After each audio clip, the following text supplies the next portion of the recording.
Bom dia, senhoras e senhores. Antes de mais nada, eu gostaria de agradecer a oportunidade que a Escola de Pós-Graduação e a Escola de Direito do Rio me colocam para moderar este primeiro painel do evento sobre direito da concorrência. Eu queria ler o título exato. Como reporta o diretor Rubens Cisne, minha tarefa não é fácil. Temos cerca de 1 hora, contando aqui, na verdade já contamos com alguns minutos passados. E eu gostaria então de combinar ou propor à mesa que cada um dos palestrantes fizesse uso de cerca de 15 minutos para suas apresentações iniciais, para que a gente possa ter um tempo de fazer algumas considerações. E aí, então, também vou me colocar aqui um desafio adicional. Conversava eu inicialmente com a Cristiane Alckmin, atual conselheira do CAD, e falávamos que talvez essa organização aqui do próprio painel pudesse ter se beneficiado com um olhar para além da ótica do CAD. E aí, então nós observamos ali que temos na plateia o professor Márcio Garcia. Então vou propor à mesa que ao final a gente dê uns 5 minutos para umas considerações sobre uma outra ótica através das palavras então que eu abriria para o professor Márcio Garcia da PUC do Rio. Tenho certeza que ele vai aceitar o desafio e vai colaborar para uma ótica mais diversificada sobre um tema tão relevante que, como reporta o presidente do CAD, ainda nos coloca numa posição algo atrás dos grandes temas, dos grandes desafios com que hoje se depara a defesa da concorrência no Brasil. Bom, então eu creio que a ementa aqui desse primeiro painel ela é bastante elucidativa e ela é sintética, não é, da principal motivação. Então, o tema é a defesa da concorrência e o sistema financeiro, o conflito CAD-Bacen. Esse conflito, não é, como sabemos, remonta aos anos 90, quando a autoridade de defesa passou a analisar atos de concentração que envolvem instituições do sistema financeiro. Essa questão ganha contornos especiais após um pronunciamento da AGU no ano de 2001, que também divide a opinião entre alguns conselheiros. E no âmbito judicial há um desdobramento recente através de uma decisão monocrática proferida pelo ministro Dias Toffoli, que confere competência ao Banco Central para analisar essas operações. Essa decisão não é definitiva e tramita no Congresso um conjunto de projetos de lei que visam alterar este quadro na direção de promover maior segurança jurídica na medida em que tivermos uma decisão. Nesse contexto, a discussão sobre as vantagens e desvantagens associadas aos diferentes desenhos institucionais é de fundamental importância. Eu, na verdade, antes de passar a palavra aqui para a conselheira Cristiane, só gostaria de falar de um paralelo com outros setores. Quando nós discutimos regulação, a literatura econômica já mostra que existem grandes vantagens, não é, em atender ao que a gente chama de boas práticas de governança regulatória, ou seja, a forma do processo decisório importa. E como mensurar essa forma? Através de um conjunto de dimensões. Essas dimensões vão nos permitir avaliar aspectos como accountability, como transparência, como clareza na atribuição de funções. Este é um princípio muito caro ao processo decisório no âmbito da administração. E é principalmente disso que trata este painel. Não é isso? Então, eu creio que esse painel vai nos permitir avaliar qual é a singularidade que está presente no setor financeiro, que nos traria uma visão diferente daquela que hoje vige nas relações entre os setores regulados e o órgão de defesa da concorrência. Sem mais delongas, conselheira Cristiane. Alô, obrigada, Joísa, pela introdução. Obrigada pelo convite aqui pela Fundação Getúlio Vargas. É sempre um prazer estar de volta a casa e trocando ideias aqui à mesa, com essa mesa com pessoas tão competentes e uma plateia distinta. Será que eu tenho o pointer, por favor?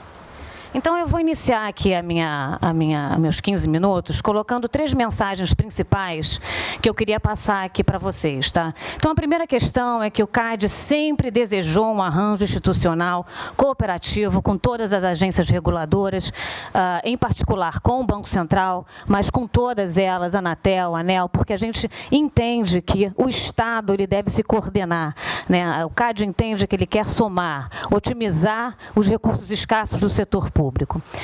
O outro ponto é colocar que é o CAD a agência, a autoridade máxima antitruste. Tá? O Banco Central não tem uma cultura antitruste dentro dele, muito embora seja um órgão muito competente no que diz respeito à regulação do setor financeiro.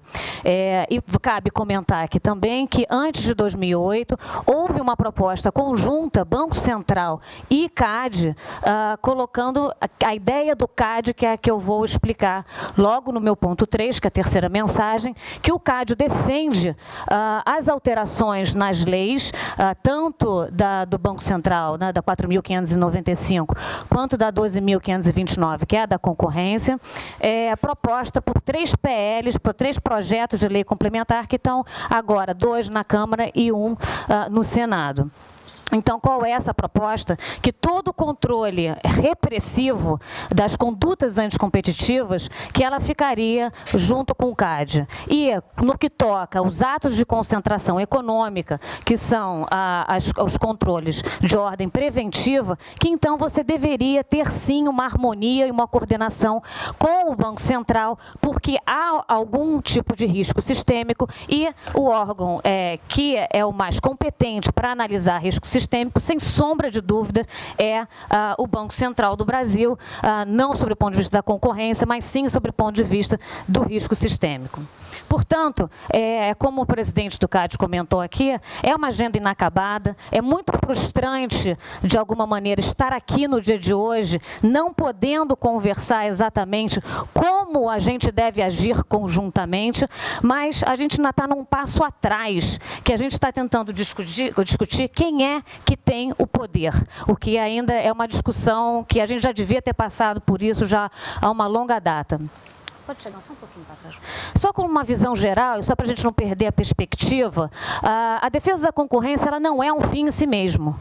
Ela é um meio da gente alcançar uma economia mais eficiente, preservando e melhorando o bem-estar econômico. É o que a gente aprende nos livros textos, quando a gente tem uma falha de mercado, você tem o Estado que pode intervir, podendo levar aquela locação a uma locação mais eficiente. Agora, é claro que as falhas de mercado elas têm que ser menores do que as falhas de governo. Então, nesse caso aqui, as falhas de governo poderiam ser dadas por essa confusão que tem sido esse debate todo entre CAD e Banco Central. Foi através da Lei da Defesa da Concorrência, a 8884 de 94 e agora 12.529 de 2011, que o direito brasileiro consagrou um sistema de controles e sanções, tanto sobre atos de concentração, quanto sobre condutas anticompetitivas. Tá? Então, a lei do Banco Central é uma lei genérica de como você vai regular o sistema financeiro. A Lei da Concorrência é a lei que o CAD aplica no seu dia a dia, já há bastante tempo. Tá? E só para a gente, como ponto 3 aqui, ter como panorama o que é um ato de concentração e como a gente analisa, como este é o tema dessa mesa aqui, um ato de concentração, tanto horizontal quanto vertical, ele passa pelo que a gente chama da regra da razão, porque existem custos e benefícios. Então, obviamente, toda a questão do risco sistêmico dentro da análise do setor bancário, quer dizer, não é nem setor financeiro, mas é o setor bancário, ela precisa ser dada. Ela precisa, ou seja, a gente quer que o Banco Central venha e analise com a gente do ponto de vista do risco sistêmico, mas não dos outros aspectos que os nossos técnicos são muito bem treinados e há muito tempo fazem isso diariamente, 24 horas por dia. Nos parâmetros legais, compete ao CAD zelar pela livre concorrência em todos os mercados. Portanto, existe uma singularidade do setor financeiro, sim, uma idiosincrasia, sim, mas como também existem em outros mercados regulados, tá? Em que o CAD atua conjuntamente com a Anatel, com a ANEEL, com a ANA, com outras agências, a ANS, de uma maneira muito coordenada, muito cooperativa, muito harmônica. Então, por que não fazer a mesma coisa com o Banco Central? Tá? Que, aliás, de novo, ele, por mais que tenha essa discussão, hoje em dia, novamente, em 2008, o Banco Central se colocou dentro da postura do CAD e incentivar que o CAD ficasse com os processos administrativos e que os dados de concentração econômica ficassem com CAD e Banco Central. Tá? Então, o objetivo único do CAD, o único objetivo do CAD é proteger e fomentar a concorrência, tá? E zelar o bem-estar da sociedade, em especial dos consumidores, criando condições para que a gente possa ter preços cada vez menores e oferta, qualidade e inovações cada vez maiores. Tá? Já do ponto de vista do Banco Central, compete ao Banco Central regular o setor financeiro, em especial aqui, como toca o nosso caso, minimizar qualquer situação que possa trazer risco sistêmico. Então, se um ato de concentração puder trazer, tiver ali algum risco de rigidez do sistema financeiro, isso tem que ser tratado. Obviamente que isso tem que ser tratado, porque tanto o CAD quanto o Banco Central querem trazer o bem-estar econômico, querem, então, visando aí o direito difuso dos consumidores. Agora, cabe lembrar que fez sentido lá em 1964, quando foi criada a Lei 4.595, que você tivesse tópicos relativos à concentração econômica, porque naquela época não tinha uma lei específica de direito de defesa da concorrência. A partir de 94, quando a gente passa a ter a Lei 8884 de defesa da concorrência, esse status quo começa a ser modificado. Obviamente que nada é feito de um dia para a noite, né? Então, até meados aí de 2001, 2002, a gente ainda tinha um CAD que as pessoas olhavam com um pouco de cuidado, ou seja, era compreensível certa desconfiança com a atuação do CAD, porque o CAD era novo, o CAD estava sendo criado, o corpo técnico estava sendo criado, as regras, os procedimentos, os ritos processuais estavam sendo criados, mas que não é essa a realidade nesse momento. Tá? Tudo está sendo muito solidificado, como a juíza comentou aqui, as boas práticas de governança já estão sólidas, a gente só está numa tendência de melhora. Eu que trabalhei no Sistema Brasileiro de Defesa da Concorrência, da SEAI, em particular, lá no ano de 2000 a 2003, eu posso dizer isso com total, com total capacidade aqui de quem participou desse sistema antes e está participando agora. A evolução foi fantástica e está discutindo ainda. Quem compete aqui é ainda muito frustrante, era muito melhor a gente estar discutindo aqui como agir conjuntamente com o Banco Central, né? E, obviamente, objetivos regulatórios no sistema financeiro, eles podem ou não coincidir ou convergir com os objetivos concorrenciais. Portanto, é necessário que o Banco Central se junte com o CAD para que a gente possa conversar sobre esses problemas. Na experiência internacional, existem vários arranjos institucionais. O Brasil sempre procurou seguir o benchmark com reputação nos resultados das análises antitrust. Estados Unidos, como já tem aí o Sherman Act desde 1890, é um país em que a gente olha muito, mas não é só para os Estados Unidos. A gente tem países da Europa, Canadá, Austrália, em que tem importantes benchmarks aí. A maioria dos casos, segundo 2 estudos que eu tenho aqui, é que a cooperação entre as instituições regulatórias do setor financeiro, ou seja, Banco Central, no nosso caso, e agências da concorrência, é o que mais a gente nota. Tá? Então, e que podem ter guias específicos, né, guias de análise específicos para o setor bancário ou não. Tá? Alguns exemplos de arranjos compartilhados, a gente tem os Estados Unidos, o Reino Unido, Austrália, França, Itália, Portugal, Costa Rica, Rússia e Índia. Ou seja, várias jurisdições já usam dessa forma, em especial os Estados Unidos, o DOJ, não é o FTC, esqueci, que faz conjuntamente análise com o FED, mas existe todo um procedimento lá, e seria muito adequado e muito pertinente que a gente começasse a analisar aqui, a ver como que a gente poderia estar atuando conjuntamente com o Banco Central. A crise de 98, ela levantou nova discussão sobre esse assunto. E aí você tem aí uma publicação da OCDE sobre exatamente problemas de competition nesse setor específico, que é o setor financeiro. O nosso setor financeiro aqui no Brasil, como o Eduardo Pontual vai mostrar para vocês, é um setor que ele é muito mais concentrado do que em algumas outras jurisdições. Então, aí a gente deveria ter mais cautela ainda com esse tipo de análise, juntando aí, de novo, o Banco Central, que pode nos ajudar muito nessa análise com relação à parte de risco sistêmico. Só para vocês terem uma ideia rápida sobre aonde isso tudo começou, a problemática toda, como isso passou e aonde estamos nesse momento. Em 97, o Bradesco comprou o BCN e ele ficou com e o BCN teve uma participação aí numa joint venture BCN Allianz, tá? E o CAD não foi, ou seja, não foi apresentado essa operação ao CAD. Então o CAD não tomou conhecimento com relação a isso. Mesmo assim, em 97, 2000, 2005, 2006, foram celebrados vários convênios de cooperação técnica entre Banco Central e CAD. Ou seja, essa tentativa de juntar esforços, ela já acontece há algum tempo. Mas, de alguma maneira, infelizmente, aí, na minha opinião, em 2000, a Procuradoria-Geral do CAD elaborou um parecer em que dizia que cabia exclusivamente ao Banco Central analisar e julgar os casos de atos de concentração. Não estamos falando de condutas anticompetitivas, estamos falando de atos de concentração econômica aqui. E aí sugeriu que a AGU se manifestasse com relação ao caso. E aí a AGU solicitou tanto a Procuradoria-Geral do CAD, solicitou ao Ministério da Justiça e solicitou ao Ministério da Fazenda que elaborassem pareceres acerca dessa opinião do Banco Central.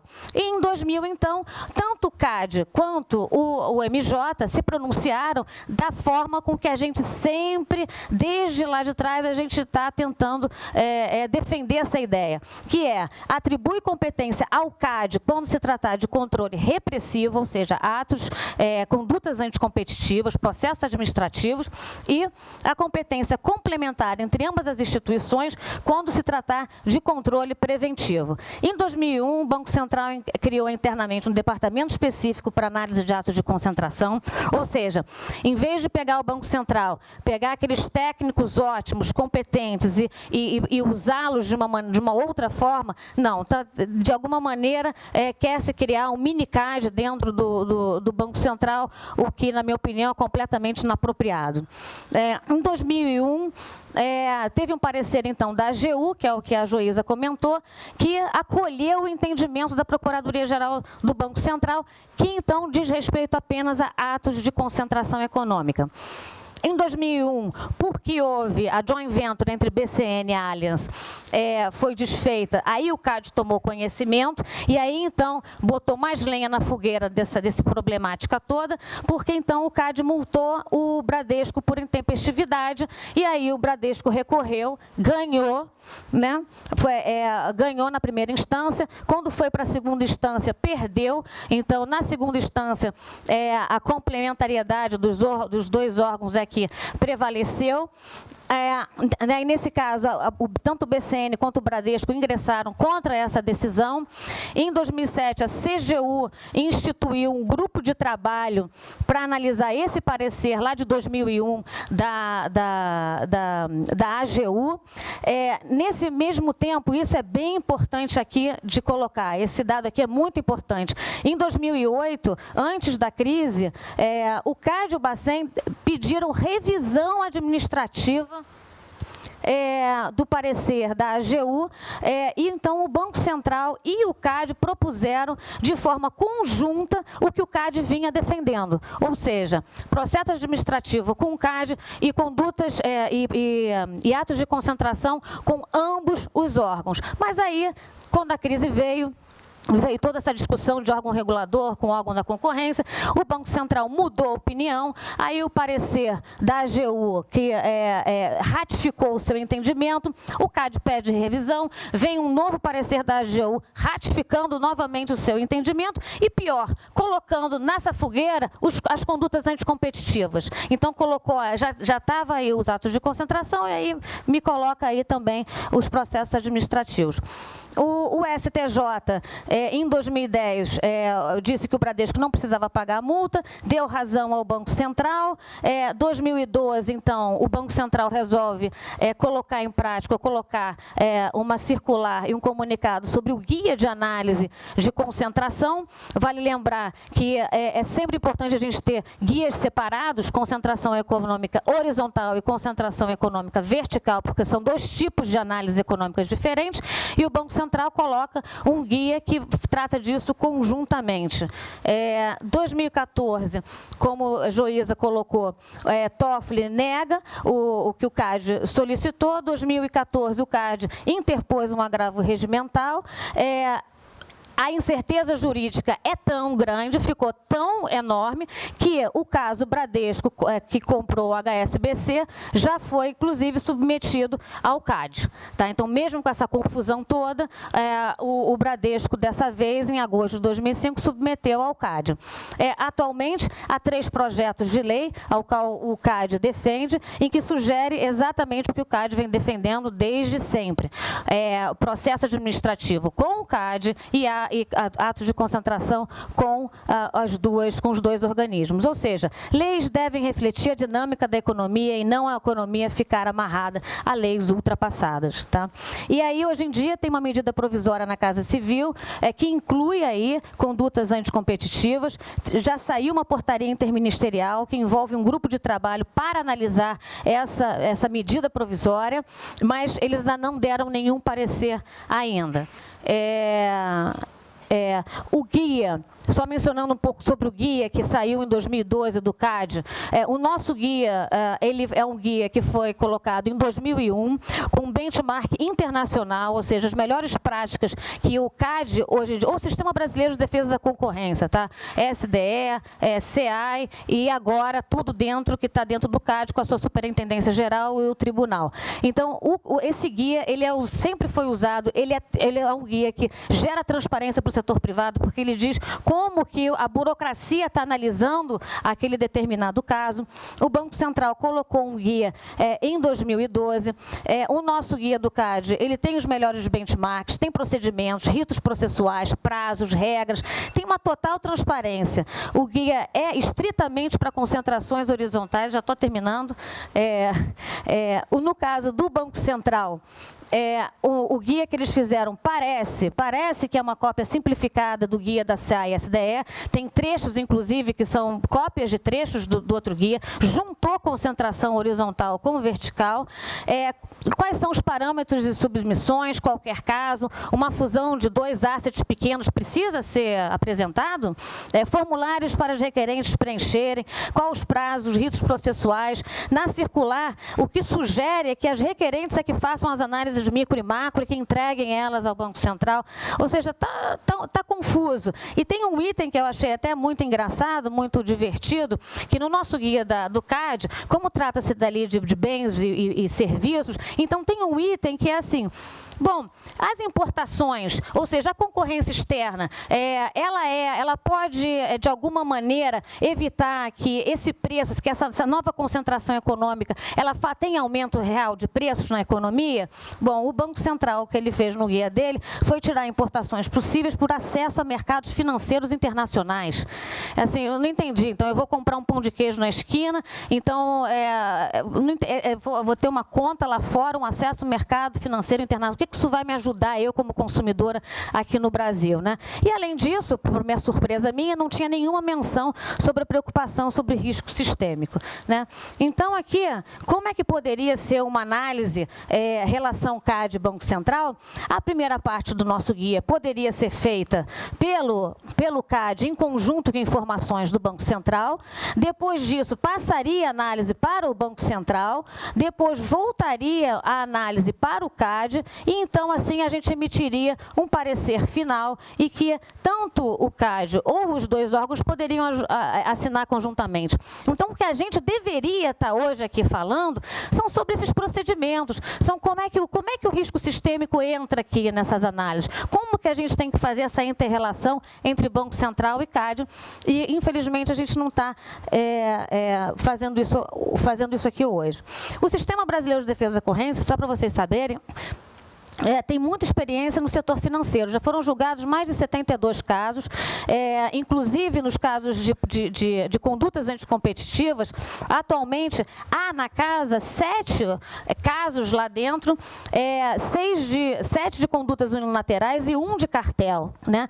Então, aqui, no caso de condutas unilaterais, a exclusividade da oferta de crédito consignado. O Banco Central, inclusive, o Banco do Brasil já firmou um termo de cessação de conduta, já pagou uma multa de 100 milhões,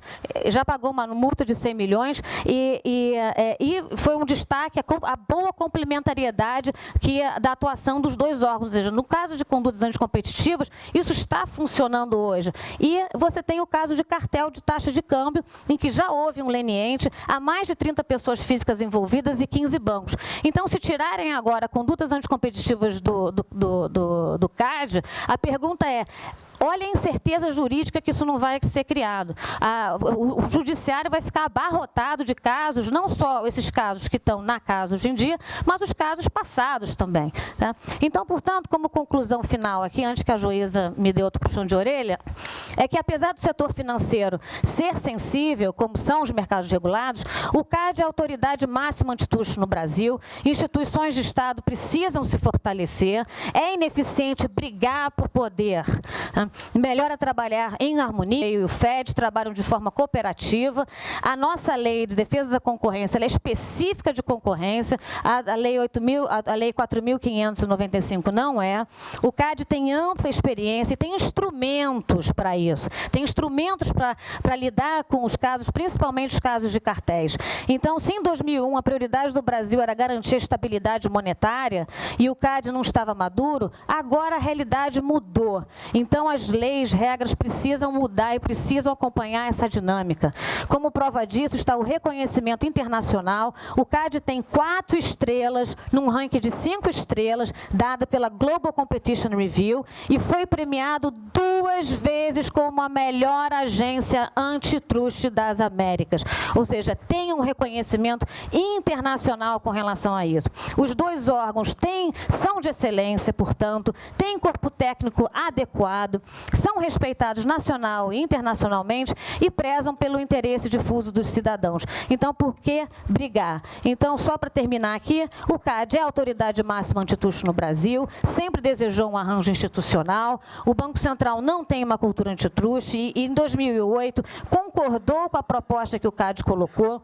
Além disso, falando sobre transparência, finalizando aqui, há pouca transparência no como o Banco Central analisa e julga os seus casos, criou-se uma desnecessária incerteza jurídica que vai piorar se os casos de condutas também passarem a serem entendidos como do papel do Banco Central, a gente não entende, e o CAD defende a proposta que estão nos 3 PLs, que é o controle repressivo, fica com o CAD, e o controle preventivo ficam com ambas as agências. Então, eu espero aqui que no futuro, quando a gente esteja sentado aqui novamente, a gente não esteja defendendo aqui quem é que vai julgar, quem é que vai ficar com o quê, mas sim como que vai ser dada, como que os dois órgãos vão agir conjuntamente. Tá? Muito obrigada.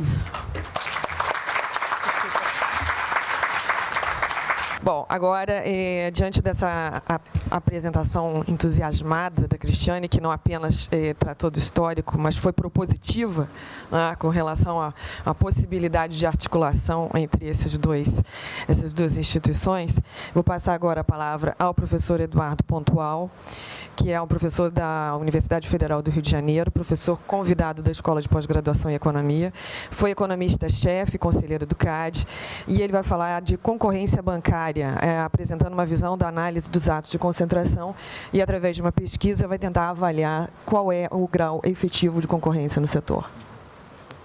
E, à vontade, se quiser falar daqui ou de lá. Vou falar daqui. Puder passar. Bom dia a todos. Agradecer o convite, a oportunidade de estar aqui conversando com vocês e participando dessa mesa. Meu papel aqui, eu entendo que vai ser ajudar a trazer alguns números sobre o setor bancário e que tem sido bastante estudado na academia, do ponto de vista, em geral, do grau de concorrência como um todo. A minha ideia vai ser trazer uma visão mais que poderia acontecer no momento de algum ato de concentração, usando os pontos que estão nos guias, tanto do CAD como do que é utilizado pelo CAD e do Banco Central, para mostrar mais ou menos a situação que pode ser enfrentada em alguns atos de concentração. Esse trabalho, esses números que eu vou apresentar aqui, eu tenho que destacar o papel central para o desenvolvimento dele e das discussões que eu tive a oportunidade de ter com o professor Rubens Penhassis, o professor José Feres e o professor Bruno Martins, que também é do Banco Central. Então, como eu disse, há vários anos o setor bancário ele tem sido objeto de estudo de vários autores, tentando identificar qual o grau de competição, ou melhor, em que modelo teórico que a gente poderia enquadrar o mercado bancário. Em síntese, eu acho que a gente pode dizer que ele não está nem no caso polar de concorrência perfeita, mas também não está numa situação, seja em 2010, com dados de 2009, 2014 ou anos intermediários, de monopólio ou um cartel perfeito.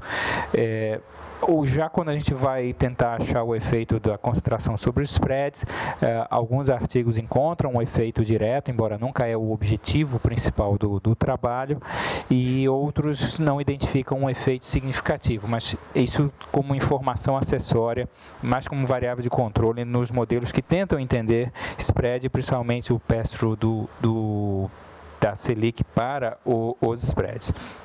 E a ideia aqui vai ser trazer uma análise usando a metodologia que é utilizada em atos de concentração. Essa metodologia, que é utilizada para análise de qualquer ato de concentração, ele busca avaliar os efeitos daquela operação sobre o grau de concorrência, sobre o patamar de concorrência. Então, é menos uma questão se estamos num mercado extremamente competitivo ou se já estamos num mercado concorrencial com baixa concorrência, onde é natural o exercício de poder de mercado, mas sim entender se esse ato de concentração que for eventualmente julgado, ele leva a um aumento ou a possibilidade do exercício de poder de mercado. Então, nesse sentido, há uma diferença entre você dizer, não, o mercado é competitivo ou o mercado apresenta concorrência, mesmo que seja oligopolizado, e um ato de concentração vai reduzir a concorrência. Então, o que eu vou trazer aqui são alguns números nessa segunda direção. Em 2012, como já foi mencionado, o Banco Central ele declarou como vai fazer a avaliação dos efeitos sobre o bem-estar em atos de concentração. A boa notícia é que nós temos, então, quem não é do próprio Banco Central e lida com isso diretamente, uma oportunidade de ver quais são as especificidades do setor bancário em relação aos outros setores. Eu falo que é a oportunidade porque acabou sendo a única, se ao contrário do CAD, em que é possível você ler e entender, exceto pelas informações confidenciais ou uma tabela ou outra que não vai aparecer por informações comercialmente sensíveis, é possível ver qual é o mecanismo, qual é a lógica, quais foram os fundamentos para as várias conclusões, no caso de alta concentração e no caso do Banco Central, essa informação não está disponível no site para o público. Então, a única informação que está disponível sobre como se analisa o setor bancário é exatamente esse comunicado 22366. E esse guia horizontal, se vocês tiverem a oportunidade de fazer a leitura, ele segue realmente o padrão de guias de análise de vários países, inclusive do Brasil, o CA e STE de 2001, o que deixa, no meu caso, por exemplo, tranquilo, que eu use ferramentas e técnicas e a lógica de análise de qualquer outro setor. Setor automobilístico, setor de computadores, setor varejista. A análise em si, não há nada ali no guia que deixe a pessoa preocupada de ter que fazer uma análise extremamente peculiar pelas peculiaridades do setor financeiro, que tem. A surpresa é que, e claro que existem essas peculiaridades. Então, vamos seguindo então com a análise.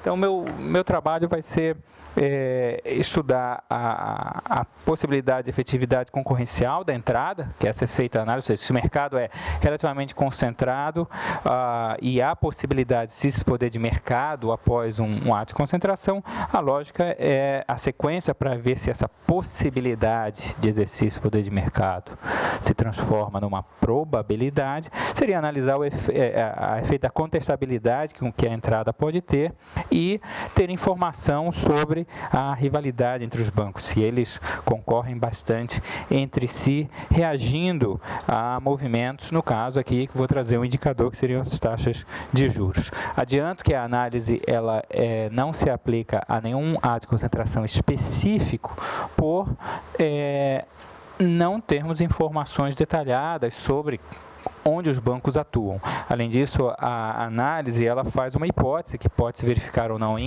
nos diferentes mercados, de que nós temos um mercado relevante que envolve os bancos múltiplos e o Brasil como um todo. Agora, aqui a análise é realmente nessas dimensões, exclusivamente por limitações dos dados, embora o próprio guia do Banco Central aponta que uma análise usando dados nacionais não seria de todo desproposital ou fora da direção de análise.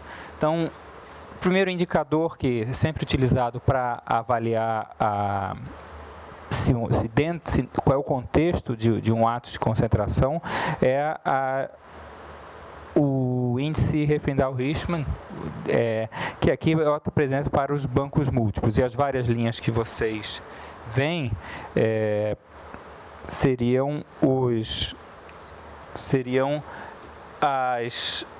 os diferentes tipos de medidas de tamanho. Aqui em cima nós temos depósitos à vista, aqui nós temos operações de crédito, depósitos totais e ativos totais. Essa linha vermelha, que está em 1.000 pontos no HHI, ele indica concentrações abaixo desse setor, indicam mercados bastante desconcentrados que não levantariam nenhuma preocupação de que atos de concentração poderiam gerar possibilidade. Já, por outro lado, mercados onde a concentração está mais ou menos aqui, que seria 1.800, nós teríamos já uma preocupação bastante significativa da possibilidade de exercício de poder de mercado. Então, pelo menos no caso de depósitos à vista, se nós pensarmos o serviço bancário mais simples, que é cuidar do nosso dinheiro depositado, pagar contas ou não, estamos num ambiente de concentração bastante alto. Olhando aqui em relação à parcela de mercado dos 4 maiores bancos múltiplos, também nos diferentes indicadores, o benchmark é o patamar de 75%, em que vimos ao longo do tempo um aumento da concentração e uma situação atual, realmente, onde dos indicadores que estão abaixo não estão muito longe, e, de novo, depósitos à vista como um setor, como um indicador bastante relevante e alto nesse momento. Então, Diante dessa situação de que, olha, tem luz amarela já acesa, o mercado é razoavelmente concentrado, se não muito concentrado, dependendo do seu indicador, temos que passar para a análise seguinte. Como é a entrada no setor bancário? Qual é a chance de um banco passar a operar e qual é a força que esses bancos, qual força competitiva que esses bancos conseguem exercer? Aqui a ideia, o guia tanto do CAE-STE como o do Banco Central apresenta os conceitos tradicionais em concorrência, que eu aqui vou tentar sintetizar pela chance de entrada de bancos, se isso é um fato corriqueiro, normal no setor, e também qual é o papel que esses bancos que entraram tiveram ao longo de sua história. Então, essa tabela aqui, talvez eu destaco, se vocês conseguirem ler essas duas colunas aqui, nós temos a probabilidade de entrada, ou seja, quantos bancos novos existem a cada ano em relação a os bancos já existentes. Essa taxa de entrada, ela é, na verdade, bastante baixa. E aqui eu estou medindo por um jeito tradicional de economia industrial, que seriam mudanças nos indicadores, nos bancos de dados que apresentam os indicadores de concentração, apresentar um novo banco. Se nós entrarmos olharmos o que é realmente autorização para um novo banco, e aí, então as taxas chegam a ser zero em alguns anos, ou seja, há vários anos, por exemplo, 2014, onde nenhum banco que não operava no setor passa a operar. Então a probabilidade é extremamente baixa de uma entrada, e esse número aqui está bem pequenininho, mas se nós olharmos, se eu pegar todos esses bancos que desde 2009 entraram daqui em diante, a parcela de mercado que eles detêm, de novo, naqueles nossos indicadores de depósitos à vista, depósitos totais, ativos totais e operações de crédito, não chega a 1%. Esse número aqui, na verdade, é 1/5 de um ponto percentual dos ativos totais. Então, é difícil um entrante conseguir se estabelecer e rapidamente digo em 4, 3, 2 anos, ocupar um mercado muito grande. Aqui, esse número aqui vai crescendo, que eu estou somando a parcela de todos os bancos que vão entrando desde 2009. Então, o que obriga a gente a fazer uma análise para entender qual forte é a rivalidade entre os bancos. E aqui eu vou fazer uma análise olhando a capacidade que um banco tem de influenciar os preços do outro. Os preços aqui entendidos como a taxa de juros dos empréstimos.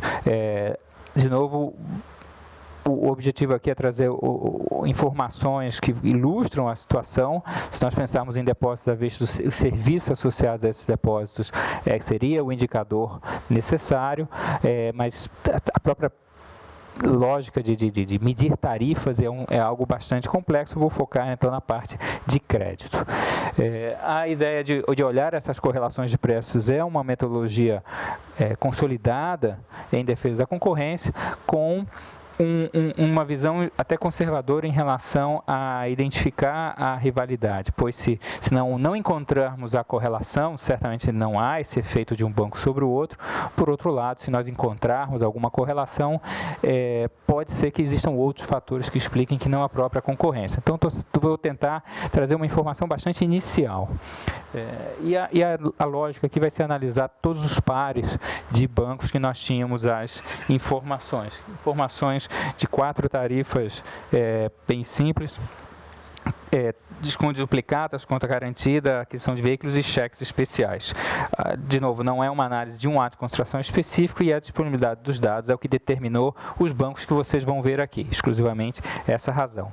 E uma tabela dessas, que estão com tantos números, o que eu gostaria de chamar a atenção para vocês são os vazios. Os vazios indicam que o banco da coluna não teria correlação com o banco da linha. Então, se você pensar no modelo de regressão, o banco da coluna é o que está com variável explicativa e o banco da linha é a variável explicada. E eu troco. Você tem tanto linha, coluna, o mesmo banco que está na coluna também passa a ser na linha. E vocês veem que é uma proporção não muito grande dos casos. Se nós olharmos aqui, são 26% na verdade, 27% dos pares de bancos é que temos uma correlação significativa. Nos outros casos, desconto duplicado, conta garantida, o valor, a proporção também não é muito grande dessa influência de bancos como outros, e particularmente dos que vocês veem, em geral, é de bancos grandes sobre bancos pequenos e não vice-versa. Aquisição de veículos, que é um mercado também bastante estudado, e, por último, cheque especial, onde realmente salta aos olhos a concentração apenas do efeito de vários bancos em 2 ou 3 deles, mas vários bancos cuja taxa de cheque especial não parece ser correlacionada com os dos outros bancos, o que no fundo faz sentido, porque é difícil imaginar que para um banco grande você vá trocar de banco por causa da taxa do cheque especial, exceto para um banco muito pequeno que queira atuar nesse nicho. Destaca-se que no próprio guia do Banco Central, uma análise que naturalmente iria envolver aqui uma questão de risco, ela não é destacada como relevante, o que também eu não faço aqui. Então, em síntese, dado adiantado da hora, eu entendo que a estrutura bancária brasileira já está concentrada, atos de concentração podem ter possíveis efeitos negativos, é necessário uma análise cuidadosa. Se efetivamente esses efeitos negativos vão ocorrer ou não, depende dessa análise, sendo que, a princípio, alguns fatores que retiram preocupações dos efeitos acometidos, eles são fracos ou inexistentes. Então, uma análise cuidadosa é indispensável. A entrada, ela é muito pouco suficiente para gerar contestação, e a rivalidade, se nós olharmos nesse experimento de olhar um efeito de juros de um banco sobre os bancos concorrentes, ele é relativamente fraco, particularmente para o cheque especial e um pouco mais para financiamento de veículos. Em síntese, eu acho que é um setor que exige bastante cuidado na sua análise de atos de concentração pela ideia que a gente pode ter, a princípio, usando informações públicas. Então, é isso. Muito obrigada.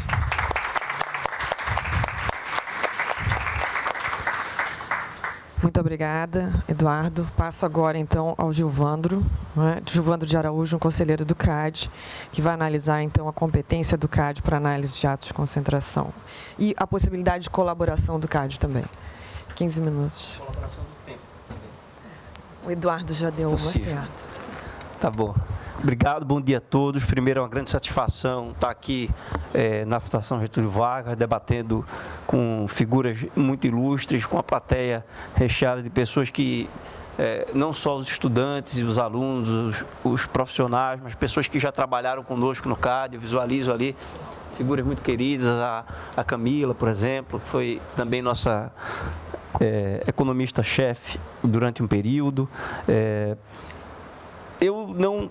talvez tenha tanta competência quanto a doutora Cristiane, que conseguiu resumir Guerra e Paz em 20 minutos.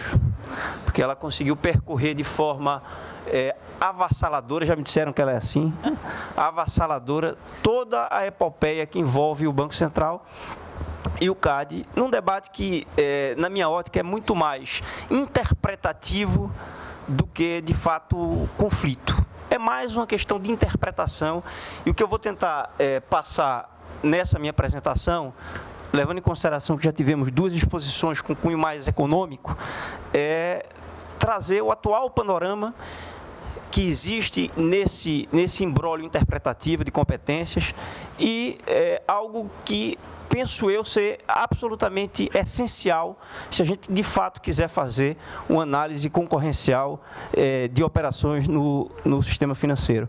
E eu procurarei fazer isso respondendo a 3 questões. O primeiro, o debate sobre a competência, quais são essas interpretações que a gente tem atualmente vigentes sobre o quem deveria ter essa perspectiva de análise, o debate sobre a racionalidade, mas quem deve fazer essa análise, e depois um debate como se deve analisar esse aspecto concorrencial. Eu acho que a Cristiane e o Eduardo já pontuaram algo que para a gente é muito, muito sério, de que há, de fato, uma necessidade de ter certeza jurídica de qual deve ser o encaminhamento e, como o Eduardo bem trouxe, é necessário, de fato, que haja uma análise aprofundada nas operações que envolvam concentração e conduta no mercado financeiro. Basicamente, e aí essa parte é mais talvez para os juristas do que para os economistas, o debate sobre a interpretação de quem deve ser a autoridade incumbida de fazer essa análise em controle de concentração ou de conduta, isso desde o parecer normativo, e a Cristiane já falou isso aqui, e eu não vou retomar mais esse debate da existência do parecer, mas talvez em que consiste esse critério interpretativo que Banco Central, CAD e AGU discutem de quem deveria ser incumbido de fazer essa análise. Basicamente, existem 4 temas que estão em objeto no Supremo Tribunal Federal. O primeiro é a existência do parecer normativo. A AGU, quando identificou que seria o Banco Central competente para analisar os atos de concentração, e ela não falava naquele momento histórico de conduta, o instrumento parecer normativo teria um efeito vinculante para toda a administração pública. Esse é um dos pontos em que o Banco Central acha que sim e o CAD acha que não, porque para o CAD, o parecer normativo na administração pública ele teria o efeito nas matérias instrumentais ou matérias administrativas e não nas matérias finalísticas, matérias que caracterizam o exercício da competência que advém da legislação. Então, isso seria a primeira divergência interpretativa sobre competências do atual sistema vigente. Então, o CAD, inclusive, não acha que seria necessário uma nova legislação para respaldar a sua competência. E, pelo contrário, o CAD já entende que há, sim, competência para deliberar atualmente. O que essas normas que tramitam no Congresso Nacional, elas se prestariam é dar mais clareza interpretativa naquilo que o CAD já entende que já está bem posto com a atual legislação. O segundo aspecto de debate, que também está no Supremo, é sobre lei complementar e lei ordinária, que é um debate também muito caro para os juristas, que a lei do Banco Central ela tem uma natureza de lei complementar e a lei de defesa da concorrência ela tem uma natureza de lei ordinária. Então, o Banco Central diz, olha, a lei do CAD não poderia analisar aspectos que teriam sido regulamentados por uma lei complementar, que seria a lei do Banco Central. Ao que o CAD responde dizendo, não, porque aquilo que deve ser regulamentado por lei complementar em relação ao sistema financeiro, nos termos da Constituição e da lei do Banco Central, é a sua matéria de organização e não a sua questão de competências. Tanto é assim que o próprio Supremo Tribunal Federal, ao analisar a aplicação do Código de Defesa do Consumidor, que é uma lei ordinária, entendeu que ela também se aplicaria aos bancos, ao sistema financeiro de uma maneira geral. Então, esse é um segundo debate de competências, de interpretação de competências, que o CAD e o Banco Central divergem. A terceira gama de debates sobre essas competências é qual seria a lei geral e a lei especial. Então, o Banco Central diz que a lei dele é especial e, em razão disso, ela se aplicaria predominantemente em relação à lei geral. E o CAD entende que a sua lei que ela é especial em relação à análise de controle de concentrações e análise de conduta. Então, ambos indicam ter a sua legislação como a legislação especial para esse tipo de exame. E aí, o debate que hoje se encontra no Supremo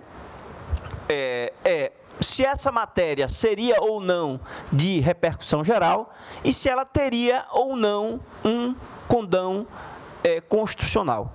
em que o CAD, mais uma vez, defende que sim, que é sim um tema de repercussão geral, tem sim natureza constitucional, inclusive pela própria relação que já existiu no passado da Lei de Defesa do Consumidor e a Lei do Sistema Financeiro, que foi analisada pelo Supremo, inclusive dizendo que se aplicaria sim o Código de Defesa do Consumidor ao sistema financeiro, e esse tema ainda pende de julgamento, porque o CAD, como foi trazido inicialmente, entrou com um recurso chamado agravo regimental. Esse é o panorama atual, mas que para mim é muito importante enfatizar que o CAD entende que atualmente já tem uma legislação cabível para fazer análise de forma complementar, e o que de fato talvez fosse útil é uma melhor procedimentalização de como o Banco Central vai fazer a sua análise, como qualquer órgão regulador faz, e o CAD, obviamente, em forma subsequente, proferir o seu juízo de adjudicação em relação ao ato de concentração ou de deliberação no caso de conduta. Mas, para além disso, o ponto é dizer, existem as funções do CAD, existem as funções do Banco Central. Por que seria interessante ter, sim, a análise do CAD em relação a esse tipo de demanda? E aí, essas razões que o CAD defende, a necessidade de sua análise, elas estão materializadas em alguns aspectos. O primeiro aspecto é um aspecto de simetria com outros mercados regulados. Então, em diversos mercados regulados, como telecomunicações, saúde suplementar, transportes aquaviários, transportes, todos eles, existe a análise do regulador seguida da análise da autoridade antitruste.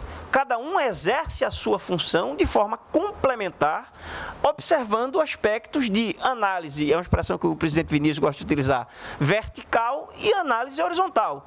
O CAD utiliza o seu ferramental, como o Eduardo trouxe aqui, análise de HHI, de C4, de rivalidade, etc., que ele pode utilizar em diversos mercados, e o regulador vai fazer a sua análise vertical, com as especificidades que cada mercado regulado merece. Então, há mercados regulados que têm o foco na universalização, há mercados regulados que podem ter o foco na proteção do risco sistêmico. E essas análises, elas não são excludentes. Elas podem e devem, sim, ser complementares para reforçar a regulação que existe naquele determinado setor. Então, esse aspecto de que já existem outros mercados e que isso tende a aprofundar e aprimorar aquilo que é feito também no sistema financeiro é algo de muita valia. Além desse aspecto, nós já temos situações que nos dão ainda mais autoridade para que essa análise ela prossiga. Por quê?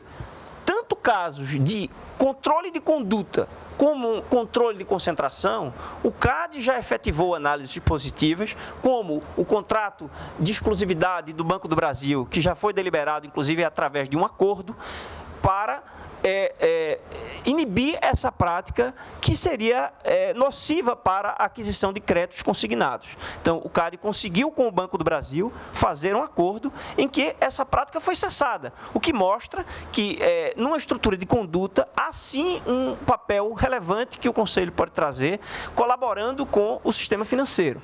Casos como Itaú Unibanco, Banco do Brasil, Nossa Caixa, que foram analisados em tempos extremamente reduzidos, ou seja, o prazo que o CAD levou para fazer análise foi, inclusive, menor do que o prazo utilizado pelo Banco Central, e em casos em que foi necessário, caso do Banco do Brasil, por exemplo, Nossa Caixa, restrições, como limitação de agências, análise sobre possibilidade de portabilidade, quando esse debate ainda não existia sedimentado na regulação, o CAD trouxe essa medida através de uma deliberação em ato de concentração. Além disso, que é um tema que é muito caro para o Banco Central, que é o debate do risco, do perigo, há soluções internacionais, não só do ponto de vista da doutrina, como do ponto de vista da jurisprudência e como do ponto de vista da legislação, que protegem que a Autoridade de Defesa da Concorrência faça sim análise antitruste em casos em que você pode até ter situação de risco. E isso é que é muito importante, porque quando se fala de crise, a crise de 2008 ela foi, de certa forma, importante para lançar essa premissa de que tinha que tomar muito cuidado com o sistema financeiro, com a rigidez do sistema financeiro. Legislações de fora do Brasil incorporaram a necessidade de que haveria uma complementariedade de atuação entre a Autoridade de Defesa da Concorrência e a autoridade reguladora. E a gente vê decisões tomadas na Comissão Europeia, doutrina estrangeira e o Dodd-Frank Act de 2010, que respalda a necessidade de uma análise de concorrência em conjunto com a regulação. Então, se o primeiro resultado que a gente poderia dizer é que, e sim, o CAD tem competência, e essa competência ela está respaldada na nossa legislação. O segundo ponto seria, sim, o CAD deve, porque é assim que se faz para ter rigidez no sistema financeiro, com um controle de concentração tão importante como foi trazido aqui pelo conselheiro Eduardo Pontual. Ele tem competência, ele deve. E além disso, e aí é um ponto que eu já me aproximo da conclusão, para cumprir rigidamente o tempo que foi indicado, um outro ponto é como se deve analisar. E aí é uma expertise que é menos uma expertise de conteúdo, mas uma expertise de procedimento. Ao longo do tempo, o CAD tem tido, acho que, um bom escrutínio da sua atuação, pela forma pela qual ele delibera e pela forma pela qual ele conduz os processos que tramitam na sua jurisdição. Então, bom, primeiro, é necessário você ter uma legislação apropriada. Para você tratar de controle de concentrações ou infrações contra a ordem econômica, é necessário que exista acordo de leniência, termo de compromisso de cessação, rito processual, legal, regimental, tudo isso como existe no mundo inteiro. Todos os países com a legislação evoluída, eles trazem isso no seu arcabouço para fazer uma análise antitruste efetiva, adequada. Mas mais do que isso, nós precisamos ter hoje uma cultura de autos públicos. E atos públicos. As deliberações, elas não podem ser tomadas num círculo fechado, quase como existe para a identificação de um papa, que quando sai a decisão, surge uma fumaça branca. Não. O processo ele tem que ser público, ele tem que ser aberto, os autos com acesso à população.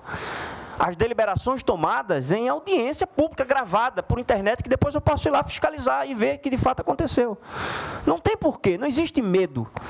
O medo é exatamente da incerteza, da insegurança, da ausência de clareza nas deliberações que são tomadas pela autoridade, que é constituída para prestar um serviço público e não para trazer uma inspiração divina daquilo que foi ungido pelo Espírito Santo para ser a deliberação. Não é isso que deve ser quando a gente trata de análise concorrencial. Além disso, consultas públicas dos seus regulamentos. Quantas e quantas são as consultas que nós temos hoje? Os guias que o CAD faz sobre compliance, sobre os guias de concentração, horizontal, integração vertical, tudo isso nós submetemos à consulta pública. Para quê? Para que haja uma colaboração da sociedade, recebendo os advogados, os economistas, a sociedade, participando de palestras e se predispondo a, de fato, escancarar qual é a competência que o país tem para fazer esse tipo de procedimento. Então, creio eu que o debate que a gente tem que fazer, isso foi dito pela Cristiane e foi pelo Eduardo, é um debate que, atualmente, eu acho que a legislação já corresponde àquilo que nós precisamos para ter segurança jurídica. Mas creio que, diante desse imbróglio, dessa incerteza, projetos de lei que reforcem essa competência ou que deem mais clareza, de fato, eles podem ser produtivos.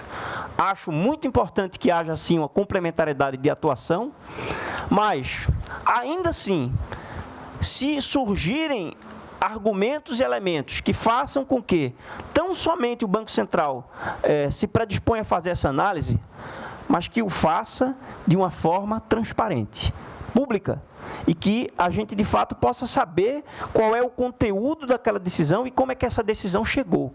Porque o que nós já evoluímos em defesa da concorrência e que o mundo respalda o Brasil nas suas atuações, não pode mais retroceder. Muito obrigado.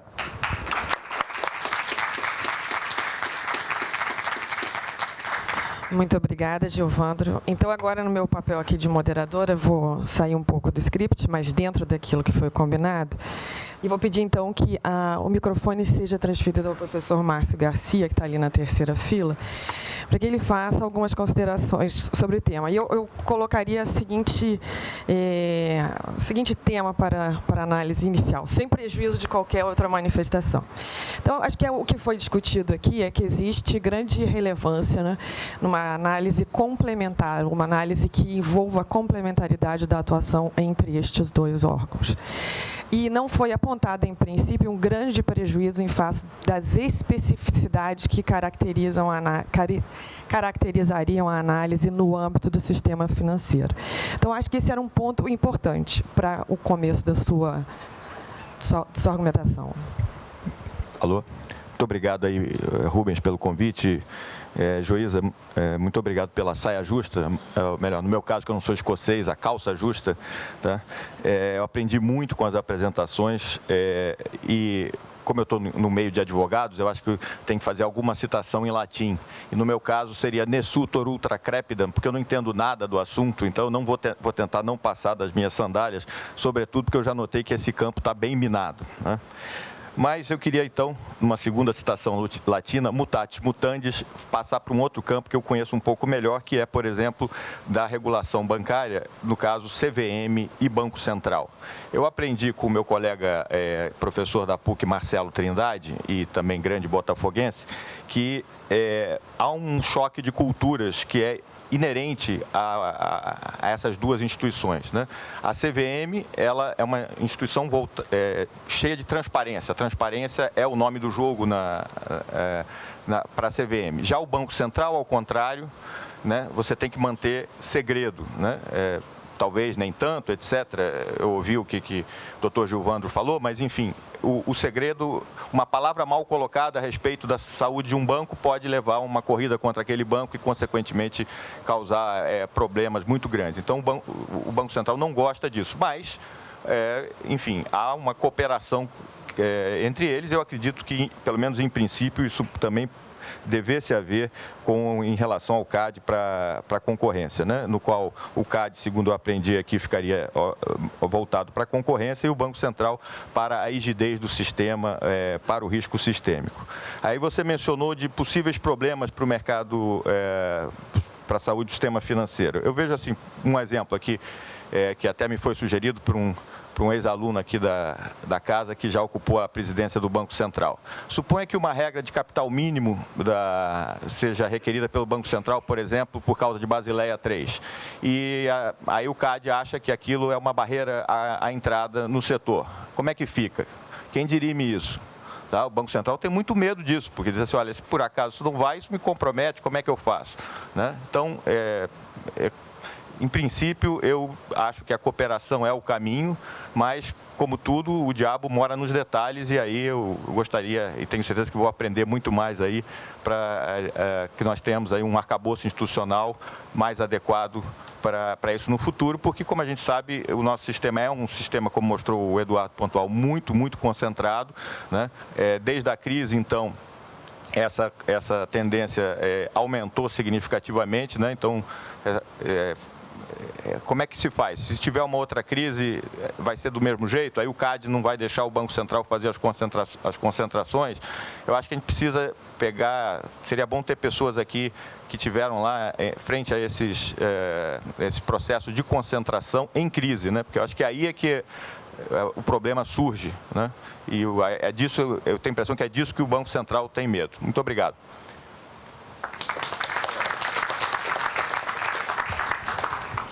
Obrigada, então, por ter aceito o desafio, que eu sabia que iria. Eu vou abrir a palavra, então, agora. Eu, na verdade, excedi o tempo, né? Mas eu vou colher duas perguntas, se houver intenção aqui na plateia, para os palestrantes. Em não havendo, então, vou passar a palavra por 1 minuto para cada um, para considerações finais. Bom, obrigado. Bem rápido, só até para fazer o contraponto lá com o doutor Márcio. A gente vê isso com muita tranquilidade, qualquer que seja o regramento que exista para criar alguma necessidade de concentração, etc., isso existe em todos os mercados. Há necessidades, por exemplo, de... vamos imaginar no mercado de telecomunicações que você crie uma especificidade de universalização de um serviço. Isso posto no regramento é levado em consideração para o CAD, porque é uma necessidade premente do regulamento. O CAD não desconstitui regulamento. Ele pode até sugerir, eventualmente, a título de advocacy, modificações para dar mais grau de competitividade. Mas ele não desconstitui regulamento, por exemplo, Basileia 3, ou imaginei qualquer outro critério que possa, de certa forma, justificar ou autorizar uma concentração que aparentemente poderia ser danosa. Isso a gente vê com muita naturalidade, porque a gente costuma observar e cumprir aquilo que está posto nas legislações pertinentes.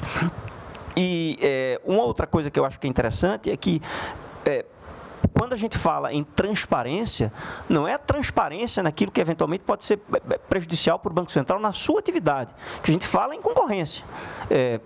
Talvez para a sua regulação de proteção de análise sistêmica, etc., ele precise ter mais sigilo. Muito bem, mas o que a gente está tratando é de concentrações e processos de conduta. Por exemplo, por que não saber que existe uma investigação num processo de cartel naquilo que é publicizável?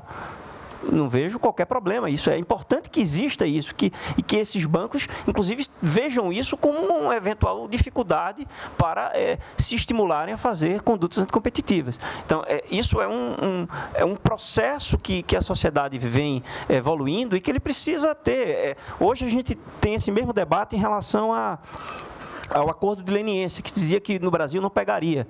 Pegou, e não só pegou, como a legislação do CAD hoje, ela foi utilizada e observada para outras searas, como a seara anticorrupção, dentre outros aspectos. Eu acho que isso é muito importante para que a gente possa evoluir também em procedimentos, em condutas.